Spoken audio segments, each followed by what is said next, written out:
Hey everybody, it's Scott Steen with winnersandwhiners.com coming to you from the Wayne Randazzo studio deep in the bowels of the Winners and Whiners Sports and Entertainment Complex to bring you today's Deep 3.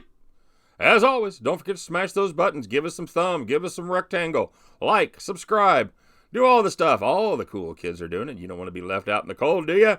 So, if you haven't given us the love already, go ahead and do that for us. We appreciate it as always. And, of course, don't forget to post your plays today. What are you doing? Are you tailing? Are you fading? Have you come up with some plays on your own that you like? Maybe some first fives? Maybe some no runs being scored in the first inning? A lot of fun bets you can do with the game of baseball. So what are you on? What do you know? What are you playing? Anything from the over there in the European soccer? Anything going on over there that you're digging on today? Maybe some Sweden second division? Something's got your attention? Whatever it is, let us know, because if you hit it, we're going to give you that shout out. You know it, you love it, and you will be the proud owner of a shout out at the end of the next day's video. So make sure you take care of that for us if you would. And speaking of taking care of things for us, don't forget to check out the Winners and Whiners website, winnersandwhiners.com and statsalt.com for two completely different views on every sporting event going on in America every single day. Well, that's not quite right. We're not doing high school baseball. We're not doing junior high soccer. But if you can bet money on it, you can bet we're writing about it over at Winners and Whiners and statsalt.com. So check those out, won't you?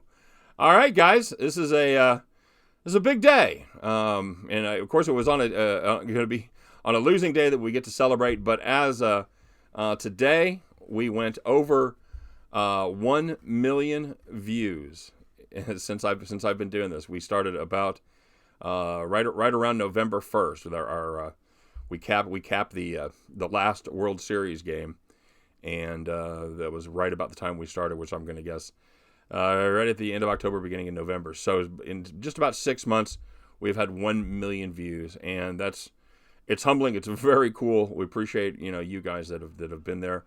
It's kind of hard to believe, in the big YouTube scheme of things.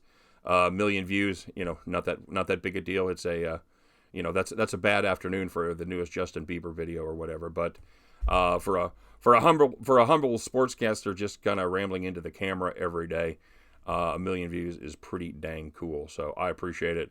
Appreciate each and every one of those people that watched the 1 million views, especially even the ones that gave us the thumbs down. We appreciate you stopping by and checking it out, and all that good stuff. So. We are on our way to the next million, and thanks very much, guys. Keep up the great work, and we'll do our best to keep it rolling. All right. So, speaking of keeping it rolling, man, did we get rolled over today? Kansas City Royals. Who knew? They didn't suck today. We went 1-2 on the deep three, as Oakland absolutely had nothing for Boston up there. Mike Fiers was not good Mike or bad Mike. He was kind of slightly below average Mike, but Oakland just had no answer for the string of pitchers that they sent out there. They ended up going with Velasquez. That didn't scare us.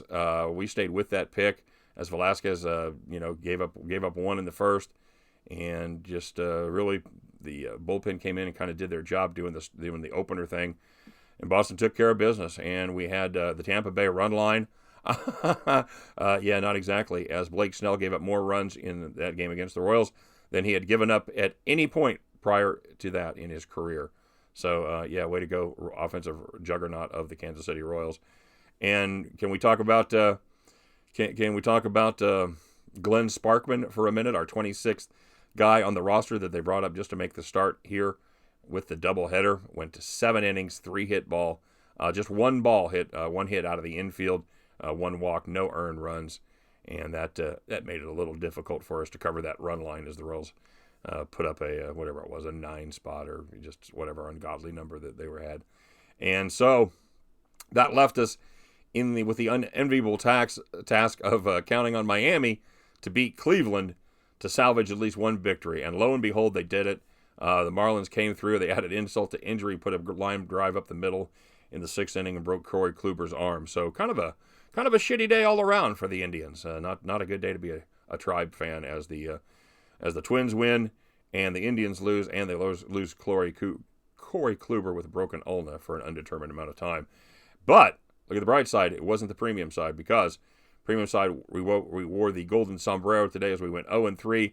We had the Tampa Bay Rays team total over 5.5. I think we already discussed how that one went. We had the Chicago White Sox on the run line. They did have an early 3-run lead, coughed it up in the last in the late innings, and we had the Denver Nuggets to take care of business there in the NBA playoffs. None of those things happened, and we go 0-3 on the premium side. But the good news is we got some good ones locked and loaded for today. We're firing it up, and we keep our head down and we keep working hard, and we're ready to go back to work for you guys. All right, so let's take a look. We'll start with another underdog. Since it went so well for us yesterday on our plus money picks, we're going to start in the National League as the San Diego Padres travel to Coca-Cola City, take on the Atlanta Braves. San Diego's catching 110 positive value as they start Matt Strom against Mike Fultonevich, making just his second start of the year for the Braves. Hey, guess who's just 2.5 games back in the NL West? No, it's not San Francisco. It's never San Francisco. It's the Padres, winners of 6 of their last 9, and today they start ex-Royal Matt Strom, who has been absolutely outstanding after struggling in his first start. A pitcher, by the way, that we backed in that first start because I was trying to explain to everybody how great Matt Strom was. And he after making me look bad in the first game, he's made the National League look bad in the rest of his starts. He's given up just 11 hits in his last 3 starts, and he hasn't walked a batter in that 19-inning stretch over those 3 games. Fultonevich is making, like I said, just his second start after starting the season on the injured list.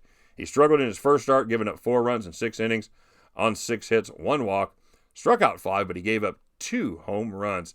You know what? I think we're catching good value with a hot pitcher against a pitcher that's still trying to figure it out as he makes just his second start after having a bulky elbow there in the preseason. Give me San Diego plus 110 with Matt Strom doing his thing. Moving on to the NBA, as the Toronto Raptors take on the Philadelphia 76ers. Philadelphia catching 1.5 at home. You know what? The Raptors have really struggled with scoring off the bench in Game 2. Serge Ibaka, in particular, has been invisible in this series. He's put up just 9 points in the 2 games, including just 2 points in the last contest there. 76ers have really turned up the defensive intensity in their last game, and I think that continues with a fired-up home crowd and a Joel Embiid who is not fighting the stomach flu. I guess it was a game-time decision because of the stomach flu that he had, not a knee in his last contest. So he wasn't great. I expect him to be great in front of the hometown crowd. Give me Philadelphia, a big helping of the Sixers right here, plus the 1.5.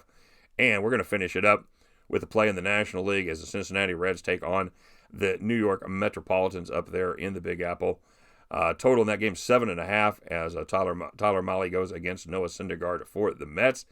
I'm looking at the over in this one. I really am. Both of these pitchers have struggled this season, but the difference is one of these pitchers could become Noah Syndergaard at any moment.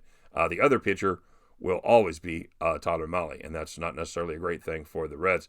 Reds have had a hard time scoring runs, and even the Mets have scuffled a little bit lately, but I think that at least one of these teams today hangs a 6 spot on one of these struggling pitchers, and that should be plenty to put that total up and over the 7.5. So give me the Mets, Reds over 7.5. Give me them Philadelphia 76ers plus the 1.5, and give me those San Diego Padres plus 110. And at the end of these 3 games, you guys can join me. We'll pick up those winning tickets, and we will head back to the window. All right, let's take a look here real quick. We'll do this again as we put up the record there. That was the last 3 weeks. We've had a pretty good time. We've struggled a little bit this week, but like I said, that's the nice thing about playing the premium picks. We're in it for the long haul. We're here to grind out profit, and that is what we do.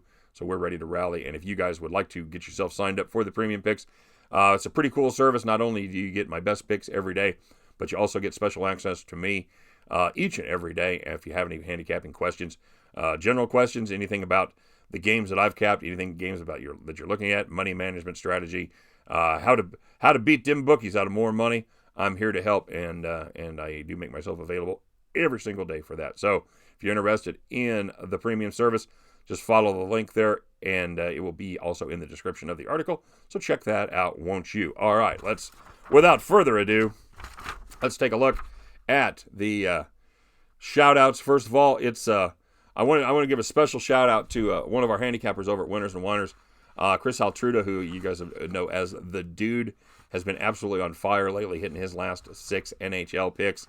So Chris has got a pick up today in the San Jose game. Check that out and look for his picks whenever it is NHL. He's a guy that lives in Chicago.